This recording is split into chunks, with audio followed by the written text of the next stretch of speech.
Hey, I love stories. Stories of changed lives. Stories where the gospel has made an impact on people's lives. Jesus is changing people's lives. I want to tell you a story about Esther. Esther's in her early 20s in a nation in Asia that is incredibly restricted and hostile to the gospel.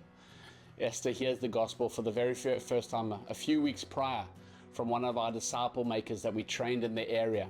Her heart gets on fire. She finds the joy of the Lord, experiences the love and compassion of the Holy Spirit. Amazing. She is on fire. And she's got this guilty pleasure of watching Indian movies. She doesn't understand a lot of their language. And as she's watching these Indian movies, her heart breaks afresh. Never really experienced anything like this. Watching the idols and the imagery and the sorcery in these Indian films, her heart is broken. She is filled with compassion. She's moved with compassion. She prays a audacious, maybe crazy prayer. Says, God, these people I would love to reach. Don't speak their language, but if you would give me a language or an ability to communicate to them, I would love to go out. These are the people you're calling me to. Now, where we work across the globe, Global Disciples trains leaders living near least reach communities who look the same, speak the same language. So language is never really a barrier. But she prays this audacious prayer. She goes about her business the following day and comes across an Indian man, and she connects with him, greets him, and out of her mouth flows Hindi, fluent Hindi. This Indian man is shocked that her, who is not Indian, in this restricted nation, understands, and they converse. And she understands what he's saying, and she's a bit confused by this whole thing. She goes back home, turns on the Indian movie she's watched before, many times before, not really understanding with subtitles, and with absolute clarity, she understands the Hindi language. She doesn't know what to do with herself. She finds a local church, an Indian church, a small gathering of believers who speak Hindi.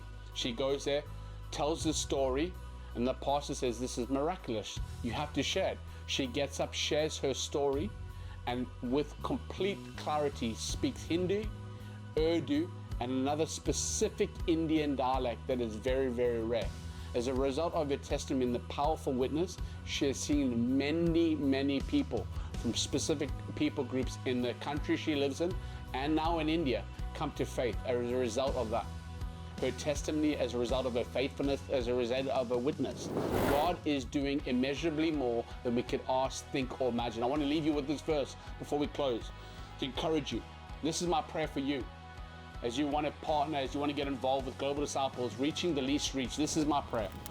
We continually ask God to fill you with the knowledge of His will through all wisdom and understanding that the Spirit gives, so that you may live a life worthy of the Lord and please Him in every way, bearing fruit in every good work, growing in the knowledge of God, being strengthened with all power according to His glorious might, so that you might have great endurance and patience, and giving joyful thanks to the Father. Check this out. Who has qualified you? He's qualified you to share in the inheritance of His holy people in the kingdom of light. You are perfectly qualified. You are perfectly positioned to share the gospel exactly where you are. Our passion at Global Disciples Canada is to go to the third of the world who've yet to hear the good news of Jesus Christ. For $80 a month, we can train a disciple maker that walks with people like Esther, 3 new believers over the course of a year. Would you partner with us? Would you commit to financially supporting those places in the most remote, hardest to reach places across the globe? If they can do it, we can help. So glad you're on this journey with us.